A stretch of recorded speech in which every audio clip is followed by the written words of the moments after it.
Story పేరు చెప్పగలరా? ఇవ్వలే ఎవ్వరు సీరియస్ లేను ఫాస్ట్గా. ఇక్కడ రామ్మా, పెద్దగా చెప్పలేదు. ఇక్కడ రా.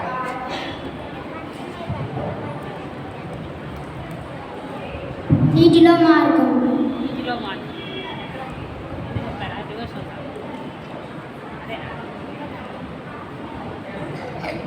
నీటిలో మార్గం అంట. గుర్తొచ్చిందా? ఆంటీ చెప్పిందే కదా, కాదా? వాళ్ళ క్లాస్లో స్టోరీ, మీ క్లాస్లో స్టోరీయా? సరే ఏం లేదు. సరే, ఈరోజు ఒక స్టోరీ చెప్పుకుందాం. మీకు ఎవరికైనా కష్టం వచ్చినప్పుడు ఎవరి దగ్గరికి వెళ్తారు? ఏమైనా బాధ వేసినప్పుడు ఎవరి దగ్గరికి వెళ్తాం మనం అందరూ? నిజంగా నిజంగా దేవుని దగ్గరికి వెళ్తారా? దేవుని దగ్గర అంటే ఎక్కడికి వెళ్తారు? వస్తారా? రమ్మని చెప్తారా? అంటే అమ్మోడికి ఎవరు చెప్పరా? ఫస్ట్ దేవుడికే చెప్పేస్తారా? చెప్తారు కదా.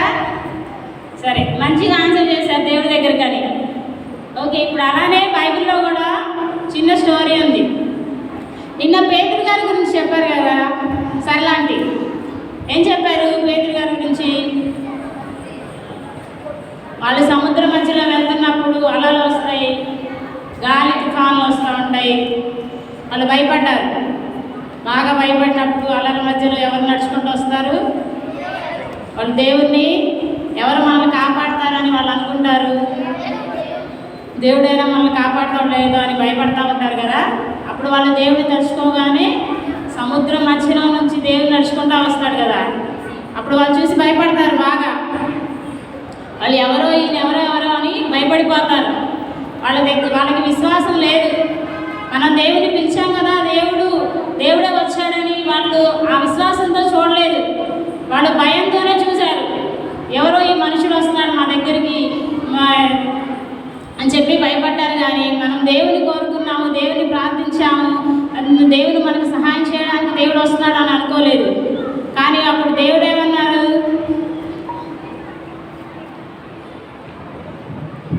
విశ్వాసము అల్పమైపోయింది.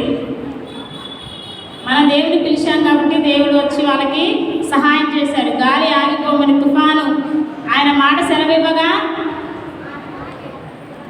తుఫాను అలలు అన్నీ ఆగిపోయాయి. అలాగే మళ్ళీ దేవుడు ఏం చేస్తాడంటే అది అయిపోతుంది. నెక్స్ట్ డే శిష్యులందరూ ఒక దగ్గరకు ఉంటారన్నమాట. శిష్యులందరూ ఒక దగ్గర చేరి ఒక దగ్గర కూర్చొని మాట్లాడుకుంటూ ఉంటారు. అయితే దేవుడు వాళ్ళకి ఒక విషయం చెప్పడానికి శిష్యుల దగ్గరికి వస్తాడనమాట. అయితే శిష్యుల దగ్గరికి వచ్చినప్పుడు ఇలా చెప్తాడనమాట. ఏమని చెప్తాడంటే, నేను సిలువలో మరణించి మరలా 3వ దినం లేవాలని నా తండ్రి అయిన దేవుని కోరిక అని చెప్పినప్పుడు ఆ శిష్యులో ఒకడు సీమోను అనబడి పేతురు ఏమంటాడంటే, దేవుని కుమారుడు అయిన నీవు మా కొరకు మరణించడం, మళ్ళీ నువ్వు సిలువలో బలి అవ్వడం, తిరిగి లేవడం అనేది మాకు నచ్చలేదు. నువ్వు అలా మరణిస్తే మాకు సమంజసం కాదు, నువ్వు మరణించకూడదు దేవా అని చెప్పేసి ఆయన్ని అడుగుతాడు. అలా ఆయనకి చెప్తాడన్నమాట యేసయ్యకి. చెప్పినప్పుడు యేసయ్య ఏం చెప్తాడంటే, నువ్వు లోకానుసారంగా ఆలోచిస్తున్నావు, కానీ నేను నా తండ్రి కుమారుడు మనల్ని రక్షించడానికి, మనల్ని ప్రేమించడానికి, మనం చేసిన తప్పులు క్షమించడానికి మన కొరకు యేసయ్య సిలువలో బలియాగం అయ్యాడు కదా. అలానే నేను లోకం గురించి ఆలోచిస్తున్నాను, నువ్వు నీకు ఈ విధమైన ఆలోచిస్తున్నావు, అలా ఆలోచించకూడదు. నేను చెప్తున్న ఉపమానాలను నువ్వు నన్ను అభ్యంతరపరుస్తున్నావు. అంటే దేవుడికి ఏమవుతుందంటే అక్కడ సాతాను సంచరిస్తున్నది దేవుడికి అర్థమవుతుంది అంట. అయితే పేతురు కాదు మాట్లాడేది, అట్లా దేవుని కార్యాలు అడ్డుపరచడానికి పేతురు ద్వారా సాతాను అక్కడ అలా మాట్లాడేది. మీరు ఇలా చనిపోవడం, మీరు సిలువలో బలి అవ్వడం మాకు ఇష్టం లేదు, నువ్వు దేవుని కుమారుడివి, నువ్వు సిలువలో ఎలా చనిపోతావు అని చెప్పేసి పేతురు దేవుని అడుగుతాడు అనమాట. అప్పుడు యేసయ్యకి అర్థమైంది, మాట్లాడేది పేతురు కాదు, సాతాను తనకు అలా ఒక విధమైన మాట్లాడడానికి సహాయం చేస్తున్నాడని దేవుడు అనుకుంటాడు అనమాట. అట్లా పేతురు దేవుని కోసం ఎన్నో సంఘాలు నిర్మిస్తాడు, ఎంతోమంది ప్రజలను దేవుని యొద్దకు నడిపిస్తాడు. కానీ అప్పుడప్పుడు దేవుని నుంచి తొలగిపోతూ ఉంటాడు. దేవునిలో విశ్వాసంగా ఉండడు అనమాట. దేవుని ఏ చెప్పిన కార్యాలను తడబడిపోతూ ఉంటాడు. అలానే కదా మనం కూడా ఎప్పుడూ పరిశుద్ధంగా ఉండలేము. లోకం వైపు కూడా తిరుగుతూ ఉంటాము. లోకానుసార జీవితాన్ని కూడా జీవిస్తూ ఉంటాము. సండే స్కూల్లో చెప్పినా కానీ మీరు వెళ్ళిపోయి పాటలు పాడుతూ ఉంటారు, సినిమా పాటలు పాడుతూ ఉంటారు, డ్యాన్స్లు వేస్తూ ఉంటారు. సండే స్కూల్లో చెప్పింది చెప్పినట్టు చేయరు కదా. అలానే పేతురు కూడా దేవునితో ఉంటా, దేవుని మాటలు వింటా, దేవుని కార్యాలు చూస్తా కూడా దేవుడు తను చెప్పిన ఈ విధంగా నేను సిలువలో బలి అయ్యింది, మళ్ళా తిరిగి నేను లేస్తాను, ఈ ప్రజల కోసం, మనం చేసిన పాపాల కోసం, మనం చేసిన తప్పుల కోసం ఆయన బలియాగం అవ్వాలి. ఇప్పుడు అంతే కదా, మనకి చిన్న చిన్న ఫంక్షన్లు చేస్తూ ఉంటారు, ఇంట్లో కోర్టు తీసుకెళ్తారు, మేకల్ని బలిస్తూ ఉంటారు కదా. అలాగే మనం చేసిన తప్పుల నుంచి, మనం చేసిన అపరాధాల గురించి దేవుడు సిలువలో బలియాగం అవుతాడు. అంతే కదా. లాస్ట్ మొత్తం ఏం జరిగింది? ఈస్టర్ ప్రేయర్స్ జరిగాయి కదా, లెంట్ డేస్. ఎందుకు లెంట్ డేస్ చేసుకున్నాము? ఎవరైనా చెప్తారా సీనియర్స్? లెంట్ డేస్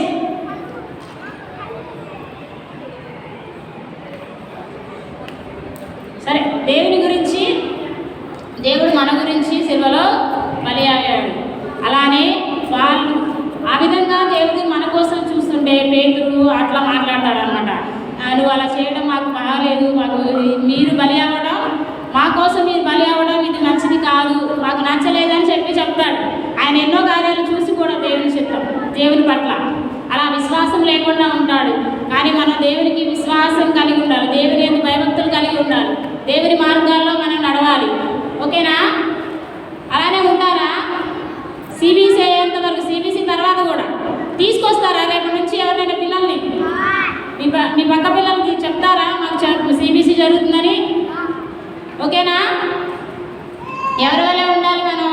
పేతురు వల్లే ఉంటారా? పేతురు వల్లే ఉన్నా, పేతురు వల్లే మనం విశ్వాసంలో తొలగకూడదు. ఎవరైనా చెప్తున్నప్పుడు వినాలి, విని అది మంచిదా కాదా అని ఆలోచించాలి. సరేనా? చిన్న స్టోరీ. ఒక ఊర్లో ఇద్దరు స్నేహితులు ఉంటారంట. మీకున్నారా స్నేహితులు? ఫ్రెండ్స్ ఉన్నారా? సరే, ఆ ఫ్రెండ్స్ ఇద్దరు స్నేహితులు అని నీకులేదా? మరి వాడు అసలు కాంటక వాక్యం కూడా చెప్పట్లేదంట. నువ్వేం చెప్తున్నావు? మరి నువ్వు చెప్తున్నావు, వాడు చెప్పట్లేదు కదా. అలానే ఒక ఇద్దరు స్నేహితులు, అనిల్, సునీల్ అనే ఇద్దరు స్నేహితులు ఉన్నారు. అందులో అనిల్ అనేవాడు బాగా దేవుని ఇలానే సండే స్కూల్కి వస్తాడు. సునీల్ రాడు, వాడు ఎంత పిలిచినా రాడు. అరే అక్కడికి వెళ్దాము, సండే స్కూల్లో సిబిసి చేస్తున్నారు, సమ్మర్ కదా, ఇంటి దగ్గర ఉండి ఆడుకోవద్దు, క్రికెట్కి వద్దు, మన సండే స్కూల్కి వెళ్దాంరా అని చెప్తున్నా కానీ అని సునీలు నేను రాను, వెళ్ళు, ఇప్పుడే కదా స్కూల్ అయిపోయాయి, మళ్ళీ చర్చ అంటావేంద్రా, మళ్ళీ నేను వచ్చి అక్కడ చదువుకోవాలా, అక్కడ ఆడుకోవాలా, నేను ఆడుకోవాలి, నేను గేమ్స్ ఆడుకోవాలి, క్రికెట్ ఆడుకోవాలని చెప్పేసి వాడిని నేను రానని చెప్పేసి గట్టిగా చెప్తాడు అనమాట. ఆయన గట్టిగా చెప్పినా అనిల్ ఊరుకోడు. రారా వెళ్దాం, ప్లీజ్ రా, అక్కడ దేవుడిని చెప్తారు, నువ్వు వెళ్ళిపోతున్నావు, ఎక్కడ పడితే అక్కడికి వెళ్తున్నావు, దేవుడు నీకు తోడుగా ఉండడు, మనం ఆడుకునేటప్పుడు దేవుడు తోడుగా ఉండాలంటే ముందు చర్చికి వెళ్ళాలి కదా అని చెప్తాడంట. అయినా నేను రాలేదు, వెళ్ళు, నేను వెళ్ళిపోతున్నానని చెప్పేసి వాడు ఆడుకోవడానికి వెళ్తాడంట. కానీ ఇంకా అనిల్ ఏంటి, సండే స్కూల్కి వెళ్తాడు. సండే స్కూల్కి వెళ్ళి అక్కడ చెప్పే మంచి మంచి పాటలు, కథలు, స్టోరీస్, యాక్షన్ సాంగ్స్ అన్నీ నేర్చుకొని ఇంకా ప్రార్థనలో కూర్చుంటారంట. అంతా ప్రార్థన అయిపోతుంది కదా. ఇంకా ప్రార్థనలో కూర్చొని స్టోరీస్ చెప్పి అయిపోయిన తర్వాత ప్రార్థన చేసుకుంటూ ఉంటాడు. ఈలోపు సునీల్ ఏంటి, మొత్తం ఊరంతా తిరుగుతాడు, ఊరంతా బలాదూరు అయిపోతుంది. క్రికెట్ ఆడడం అయిపోయింది, కోతి కొమ్మచ్చులు ఇంకన్నీ ఆడతారు. వాడితో ఒక తొట్టి గ్యాంగ్ ఉంటుంది అనమాట. వీళ్ళు ఒకటి ఉన్నారు కదా, ఆడతారుగా, మాట వినరు. సండే స్కూల్లో ఇప్పుడు క్లాసెస్లో కూడా అంతే, ఒకటి పక్కన చదువుకుంటా ఉంటే వాడు కదా డిస్టర్బ్ చేస్తాడు. చేతులు కట్టుకొని నోటి మీద వింటున్నారా? అక్క వాళ్ళకి అసలు మాట వింటున్నారా మీరు? నీకేం సపరేటా? మీరు కూడా చేతులు కట్టుకుని నోటి మీద సరే కూర్చో. కథ అయిపోయిందాక దిగకూడదు. అలా వాడు సునీలు చాలా అల్లరి చిల్లరగా తిరుగుతా వాళ్ళ గ్యాంగ్తో రోజంతా తిరిగేస్తాడు. తిరిగి ఇంకొక వాడికి ఒక మామిడి తోట కనబడింది అనమాట వాళ్ళ ఊర్లో. మామిడి తోటకి వెళ్తారు. అక్కడ వెళ్ళి ఇంకా ఆడి ఆడి అయిపోయినాక ఆ చెట్లు ఎక్కి కొట్టడం చేయడం, తిన్నంత తిని ఆ చెట్లు ఆ తోట అంతా పాడు చేసేస్తారు వాళ్ళ గ్యాంగ్ అంతా కలిసి. ఇంకా సునీల్ ఇక్కడ అనిల్ ఏమో ప్రేయర్లో కూర్చుంటాడు, ప్రే చేసుకుంటూ ఉంటాడు. ఇంకా అప్పుడు ఏం జరిగిందంటే వాళ్ళందరిలో ఇంకొకటి వచ్చి, అరే మనం అంతా తిన్నాం కదా, ఇంకా మన వాళ్ళకి తీసుకెళ్దాం, ఇంటికి తీసుకెళ్దాం కాయలు అని చెప్పేసి చెట్టు ఎక్కి, అరే సునీలు నువ్వు చెట్టు ఎక్కు, మేము కింద పట్టుకుంటాము, నువ్వు ఎద్దుగా అని కట్ చేసి ఇంక తీసుకెళ్దాం మనం అంటారు.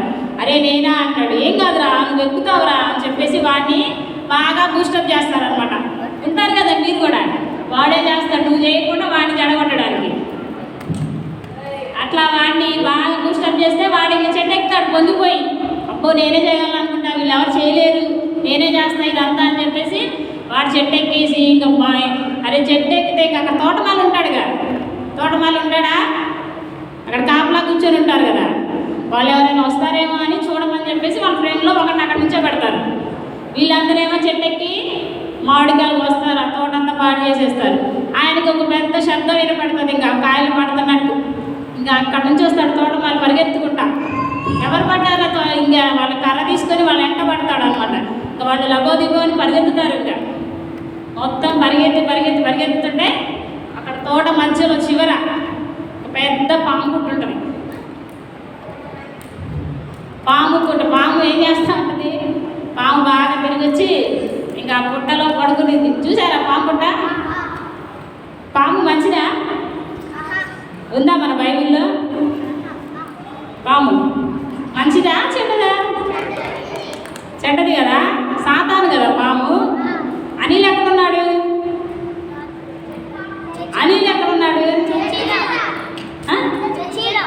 చర్చిలో. సునీల్ చెట్టు మీద ఉన్నాడు. ఇప్పుడు తోటమాల వచ్చి కొట్టుకున్నాడు కదా, పరిగెత్తిస్తున్నాడు కదా. అయితే ఇంకా సునీల్ అనే అతను పరిగెత్తుతాడు అనమాట. బాగా పరిగెత్తి ఫాస్ట్గా అది ఈయన యజమాని తోటమాలి తరుగుతున్నాడని చెప్పి పరిగెత్తుతూ వెళ్ళి ఆ పుట్ట మీద కాలు పెట్టి తొక్కేస్తాం కదా రన్నింగ్లో వెళ్ళినప్పుడు. అప్పుడు ఆ కాలు వెళ్ళి పాము మెడ మీద తగిలింది. అది బాగా నిద్రలో ఉందిగా, మనం ఏమైనా చేస్తే ఊరుకుంటుందా? దాన్ని ఏదో చేయడానికి వచ్చామని చెప్పేసి అది భయపడి మనల్ని కూడా తరిగింది. అలా ఇక్కడ తోటమాల తరుగుతున్నాడు, వాడి వెనక పాము పరిగెత్తుతుంది. ఇంకా వాడికి ఏం చేయాలో అర్థం కాలేదు, ఇంకా పరిగెత్తుతానే ఉంటాడు. తోటమాలన్నా ఇంకా ఆగిపోతాడు వాడు కనపడకపోతే. పాము ఆగిద్దా? తనలు ఎవరు పట్టుకోవడానికి చూసారా అని చెప్పేసి అది ఇంకా వాడిని పరిగెత్తిస్తూ ఉంటుంది అన్నమాట. ఇంకా మొత్తం తోటంతా తిరిగిద్ది. తిరిగి రాగానే ఇంకా చాలాసేపు పరిగెత్తి ఒక చర్చి దగ్గరికి ఇంకా వస్తారు. వాడు ఏరియాలోకి వస్తాడు. ఎవరు కాపాడే వాళ్ళు లేరు అని చెప్పేసి వాడు భయపడతా ఉంటాడు. ఇంకోటి పెద్దగా అరుస్తాడు, అనిలు అని పిలుస్తాడు. పిలిచినప్పుడు వాడు అనిల్ ప్రార్థన చేసుకుంటున్నాడు కదా సండే స్కూల్లో ప్రార్థన చేసుకున్నప్పుడు ఇది ఎవరి గురితో వినపడుతుందా నాకు, సునీల్ ఏదో బాధలో ఉన్నాడు, ఏదో ప్రమాదంలో ఉన్నాడు అని చెప్పేసి అనిల్గా అనిపించింది అనమాట. అనిపించినప్పుడు గట్టిగా ప్రార్థన చేసుకుంటాడు.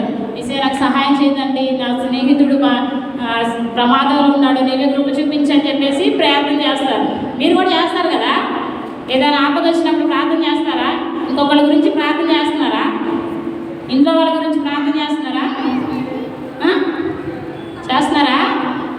మంచిగా చేయాలి. చేసినప్పుడు మన ప్రార్థన చేస్తేనే మన స్నేహితులైనా తల్లిదండ్రులైనా అక్క చెల్లెలైనా మన ప్రార్థన ద్వారా మన విశ్వాసం వలన కూడా మనము పక్కన వాళ్ళని రక్షించగలుగుతాం. మన గురించి మనం కాదు, మన గురించి మన పక్కన వాళ్ళ గురించి ప్రార్థన చేస్తే మనకు దేవుడే సహాయం చేస్తాడు. అలా సునీల్ కోసం ప్రార్థన చేస్తూ ఉండగానే తనకు ఆ శబ్దం వినపడుతుంది, తను ఏదో ప్రమాదంలో ఉన్నాడు అని చెప్పేసి. వినిపించినప్పుడు ఇంకా గబగబా పరుగున లేచి ప్రార్థన మధ్యలో నుంచి వెళ్ళిపోతాడు అనమాట. వెళ్ళిపోయినప్పుడు ఇంక అప్పటికి పాము దగ్గరకు వచ్చేసి కాలు పట్టుకోపోతే వాడు ఇంకా పడిపోతాడు. ఇలాగా పడిపోయి కూర్చుంటాడు. అనిల్ రాగానే సునీల్ భయంతో అంటాడు, అనిల్ నన్ను రక్షించినా, నువ్వు రమ్మన్నప్పుడు నేను రాలేదు, ఈరోజు నేను రాలేదు, నీ చర్చితో నీతో పాటు వచ్చినట్టయితే నాకు ఈ పాము నుంచి విడుదల దొరికేది, నేను పాము నా జోలు వచ్చేది కాదు, ప్లీజ్ రా, నువ్వే సహాయం చేయరా, నువ్వు ప్రార్థన చేయరా, నన్ను కాపాడరా అని చెప్పేసి సునీల్ చాలా భయంతో అడుగుతాడు అనమాట అనిల్ని. అడిగినప్పుడు అనిల్ అంటాడు, ఇప్పుడు మనమైతే ఏమంటావు, నేను రమ్మన్నప్పుడు నువ్వు రాలేదుగా, ఇప్పుడు నీ పని నువ్వు చూసుకో, నాకేం పని, నేను నేను చేస్తానా నీకోసం ప్రయత్నం, నీ పాట ఎదురుగా కూడా అంటావా అంటారు. వాడు ఒకళ్ళు నేను రమ్మన్నప్పుడు రాకపోతే నీ కోపం వచ్చింది కాదు, నువ్వు నిజంగా శాంతంగానే ఉంటావా? ఉంటారా? బాయ్స్ మరి వాడు రాలేదంట, నాకేం పని వాడే పోతాడులే అంటారు కదా. రమ్మన్నప్పుడు రాలేదు అది, కానీ వాళ్ళ ఫ్రెండ్ అలా చేయలేదన్నమాట. అనిల్ సునీల్ కోసం చాలా ఏడ్చాడు, దేవుడిని గట్టిగా ప్రార్థన చేస్తాడు. అక్కడికక్కడే మోకాళ్ళు వేసి ఏసయ్యా నా స్నేహితుడిని రక్షించు, వాడు తెలియక చేశాడు తప్పు, వాడిని తెలియక నీ చర్చికి రాలేదు అని గట్టిగా మోకాళ్ళు వేసి అక్కడే ప్రార్థన చేసినప్పుడు దేవుడు వాళ్ళకి సహాయం చేస్తాడనమాట. సాతాను పాము కదా, పాము సాతానే కదా, దేవుడు అంటే భయం కదా పాముకి. ఇక దేవుడు వాళ్ళిద్దరు ప్రార్థన చేస్తున్నప్పుడు అక్కడ నుంచి వెళ్ళిపోతామన్నమాట, వాళ్ళ దగ్గర నుంచి భయపడుకుంటా, అమ్మో వీళ్ళ జోలు రాకూడదని చెప్పేసి సాతానైన పాము అక్కడ నుంచి తిరిగి వెళ్ళిపోయింది. ఓకేనా? అప్పుడు సునీలు అనిల్ మాట విని రోజు సండే స్కూల్కి రావటం, రోజు ఆ సమ్మర్ అంతా సిబిసికి వచ్చి మంచిగా తను కూడా దేవుల్లో ఎదిగి సండే స్కూల్లో స్టోరీస్ విని నేర్చుకొని ఇద్దరూ దేవుని ఎందుకు భయభక్తులు కలిగి ఉంటారు. ఓకేనా? అలాగే మనం కూడా మన తోటి వాళ్ళని తీసుకొని రావాలి, దేవుడు చేసే కార్యాలు. ఈ స్టోరీ మళ్ళీ ఇంకొకళ్ళు చెప్పాలి, అట్లా మనం ఒకళ్ళని తీసుకొని రావాలి. దేవుడి నుంచి వేరయ్యి మనం ఏం చేయలేము, దేవుడి గురించి తెలుసుకోవాలి. సండే స్కూల్కి వచ్చేది అందుకే, ఇక్కడ అల్లరి చిల్లరగా తిరగడానికి కాదు, చెప్పిన మాట వినాలి అందరూ. ఓకేనా?